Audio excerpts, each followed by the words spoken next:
for joining us for this Wellness Wednesday. My name is Jada Fossil, and I'm a Health and Wellness Associate. Today we're going to be talking about fitness in the heat and how not to sweat it.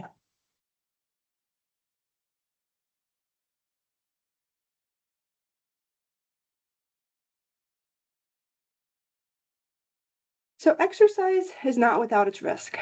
Individuals, especially those with pre-existing conditions or past injuries, they should consult with their healthcare provider before beginning any exercise program. If at any point while exercising you feel faint, dizzy, or experience any sort of pain or physical discomfort, you should stop immediately and consult a healthcare provider. Content provided today is for informational purposes only and is not intended to be medical advice. Please consult your healthcare provider with any questions that you may have.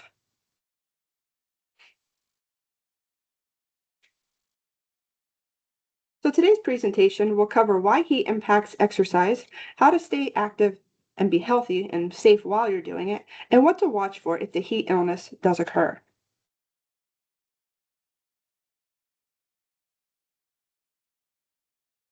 So to begin, let's talk about the benefits of exercise. According to the World Health Organization, regular physical activity provides significant health benefits across all stages of life, including during childhood, adulthood, and then even in older age. When children and adolescents get enough exercise, it supports healthy growth and development.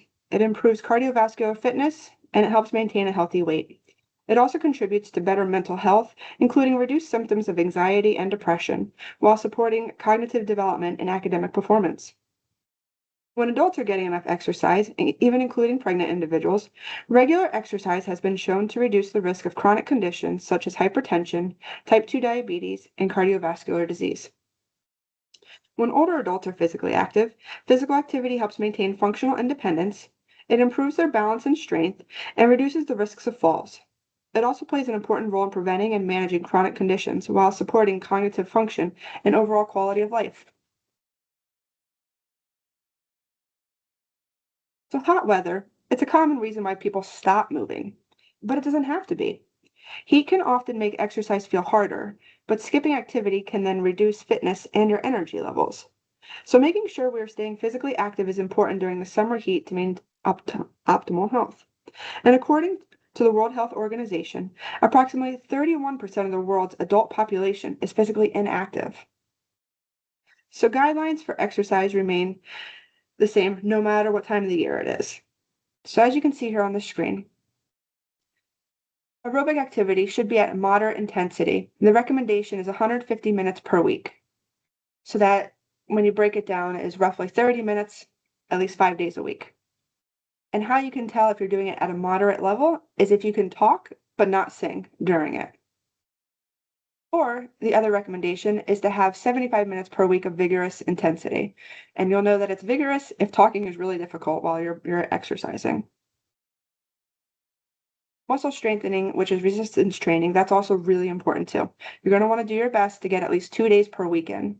And you want to make sure that you focus on all major muscle groups like your legs and hips, your back and chest, your abdomen, your shoulders, and your arms. And so what you can do is pick 8 to 10 different exercises, and each exercise do 8 to 12 repetitions. So over the next few slides, we're going to cover ways to beat the heat. To help you stay physically active through understanding activities that you can do, we'll review the importance of hydration and key strategies to keep you safe while you're active during the summer heat.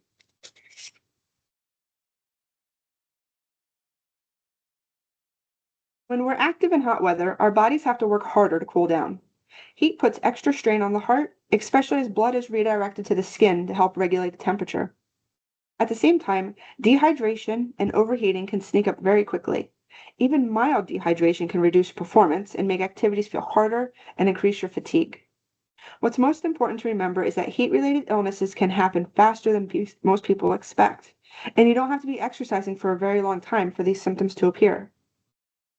Some people are also at a higher risk, and this includes older adults or individuals with heart, lung, or kidney conditions, and also people taking certain medications. That's all going to affect hydration or temperature regulation. Anyone who isn't used to exercising in the heat is also more vulnerable, especially early in the season before the body has had time to adjust. So knowing the risks, let's talk about how to stay safe.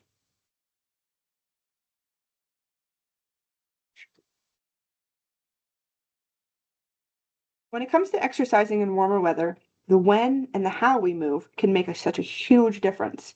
So first, try to plan activity for the early morning or early evening.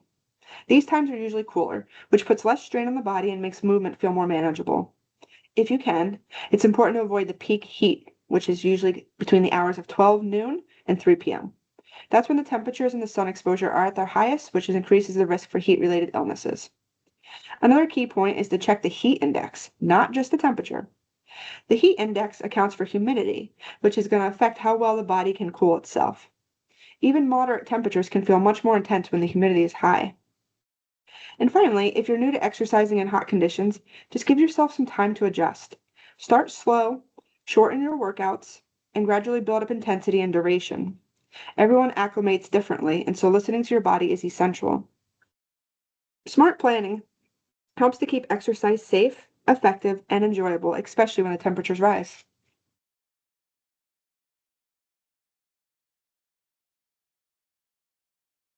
So it's really important to dress for the heat. What we wear in hot weather plays a much bigger role than most people even realize. It can either help our bodies cool down or make the heat feel even harder and hotter. First, light colored clothing. That's going to be your friend. Light colors reflect the heat, while darker colors absorb it.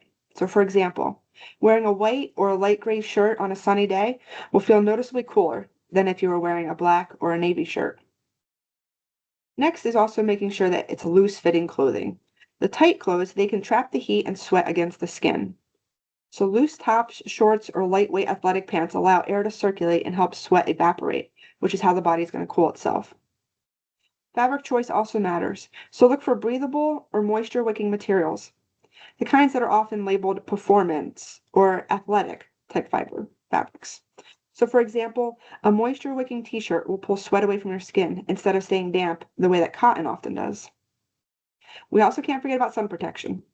UV blocking sunglasses protect your eyes and reduce the strain when exercising or spending time outdoors in the bright sunlight. And finally, sunscreen. It's essential, even on cloudy days.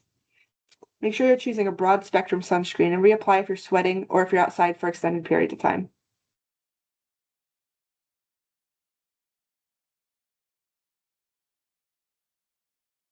So when it's hot outside, the goal isn't to stop moving altogether. The goal is to modify, not skip your activity, so then that way you can stay safe and consistent. One simple adjustment is just taking shorter walks or shorter workout sessions. So instead of one long walk, think about doing 2 or 3 shorter ones. For example, a 10-minute walk in the morning and another in the evening can feel much more manageable than, say, making yourself do one 30-minute walk in the heat of the day. Another option is lowering the intensity. So this might mean slowing your pace down, taking more breaks, or choosing a gentler activity. A relaxed bike ride or stretching session can still provide benefits without overtaxing your body. You can also break your activities into chunks. Movement doesn't have to happen all at once to count. So for example, 5 minutes of activity every hour. You could do walking, stretching, or light strength training. That can add up over the day while keeping you cooler. And the location, that matters too. Sometimes the easiest solution is a change of scenery. When I say that, I'm saying, maybe take it to the water, like swimming or doing water aerobics, where your body can stay cooler. Or get creative inside and just try a home workout. Or maybe follow an online class. Also, don't forget about your community. You can check out local resources such as recreation centers, the gyms, community pools. Oftentimes, they offer air-conditioned spaces, so you can still remain active. The key takeaway here is being flexible. Staying active in the heat is possible when we're willing just to adjust how, where, or how hard we want to move.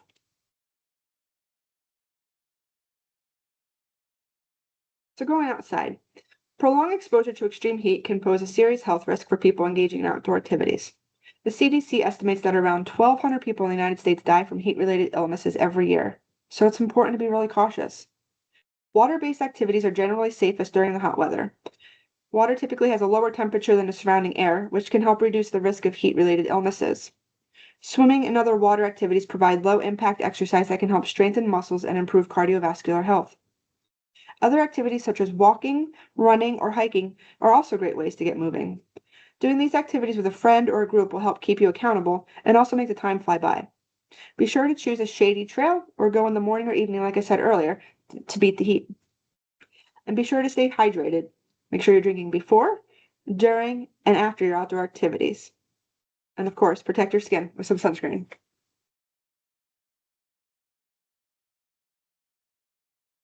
While many of us enjoy spending time outdoors during the summer months, there are times when intense heat or the sun exposure can make outdoor activities uncomfortable and even unsafe.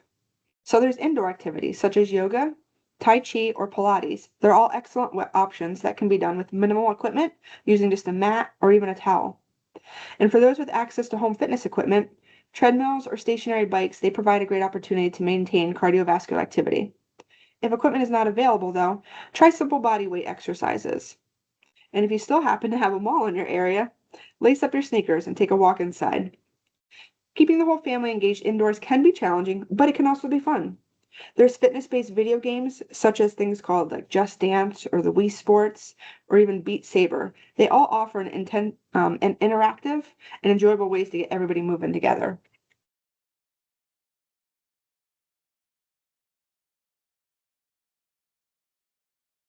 Staying hydrated is one of the best ways to avoid heat illness. Your body needs plenty of fluids to maintain a cool temperature, which it does by increasingly sweating and having an output. Dehydration can quickly lead to heat exhaustion or heat stroke, so it's important to drink plenty of water, like I said before, during, and after your activities. Athletes playing competitive sports should drink 2 big glasses of fluids at least 2 hours before their event. Plain water, of course, is best, but sports drinks are good to replenish carbohydrates and electrolytes. And of course, it's wise to avoid alcohol and caffeine because they lead to dehydration.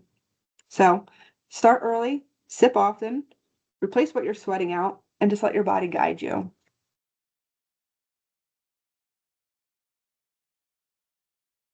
Next, we're going to dive into heat-related conditions. Heat illnesses can occur with exposure to high temperatures and humidity. Dehydration can occur when your body doesn't replace body fluids that are lost by sweating. Being even slightly dehydrated can make you feel bad and put you at a greater risk for heat-related illnesses, including heat exhaustion and heat stroke.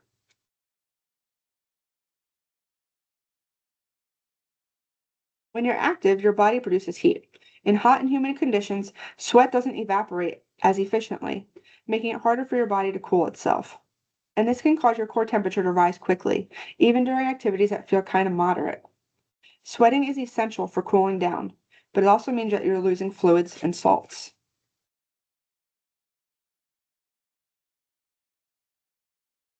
For mild dehydration, where you have just thirst or dry mouth and lips, maybe slight fatigue, you can stay at home and do self-care as appropriate. Drink water and electrolytes and eat water-rich foods. So when I say water-rich foods, I'm talking cucumbers and lettuce, zucchini, bell peppers. They also contain potassium and magnesium.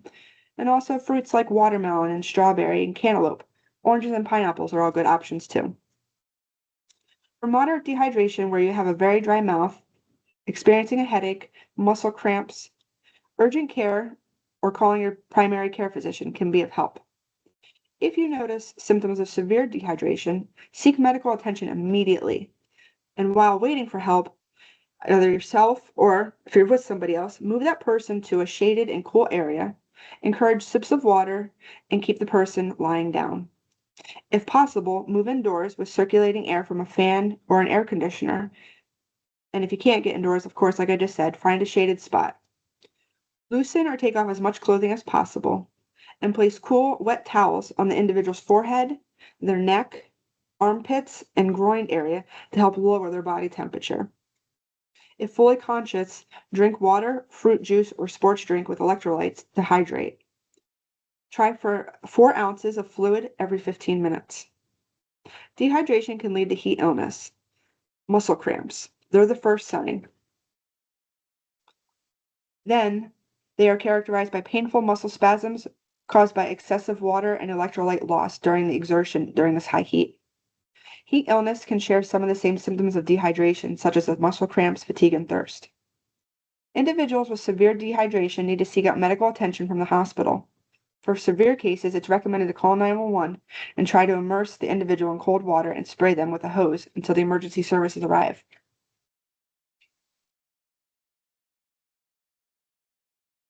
Heat exhaustion. So, your body overheating and failing to cool itself properly. often happens because of dehydration. So the key point to remember here is that heat exhaustion is a medical warning sign. It can progress to heat stroke if you ignore it. If noticing any of these symptoms, it's important to sit or lie down in a shady spot and have a cool drink and cool your body down. If the symptoms do not improve or they even get worse, it's important to seek that medical attention. This can be if you are vomiting, you can't keep the fluids down, or you're persistently dizzy. Urgent care then can evaluate, provide fluids, and guide recovery. You will want to go to the ER immediately if there's any sort of confusion, fainting, or body temperatures that's 103 degrees or higher, or even seizures. You're encouraged to use preventative measures to avoid heat exhaustion by, of course, like we just said, staying hydrated, taking frequent breaks, utilizing your sunscreen, which you want to use an SPF of 30 or higher, and wearing loose, light-weighted clothing.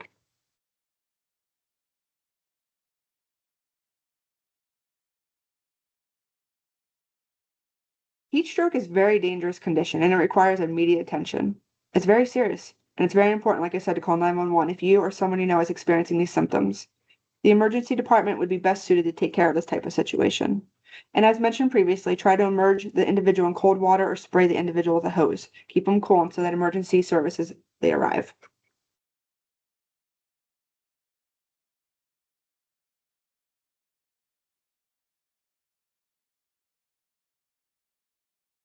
If you experience signs of dehydration, heat cramps, or heat exhaustion, immediately you need to stop exercising. Again, sip water or suck on ice, move to a shaded or inside as soon as possible, douse yourself with the cold water, and apply the cold, wet cloths to your neck and armpits. And of course, seek that medical attention. Anything that's involving confusion, fainting, seizures, very high fevers, or worsening symptoms, those you don't mess with and treat yourself, just go right to the ER.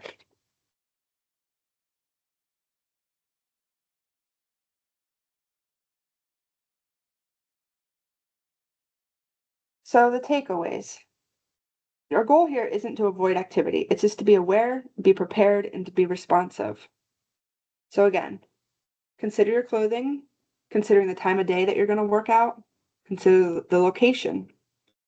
Of course, stay hydrated and know the symptoms and signs that we just went over together. And then, of course, if they get worse, seek medical attention.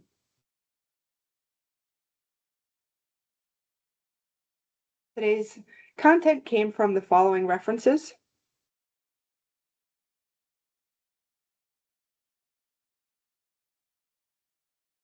And I'd like to thank you just so much for joining our Heat Safe Fitness Wellness Wednesday. We hope that you found this session helpful and empowering, and we'd love to see you at our next Wellness Wednesday. If you have any questions, please feel free to share them in the Q&A. We'll be happy to get you an answer, or you can always feel free to reach out to us at our email, which is wellness@geisinger.edu. Thank you so much, and have a great day.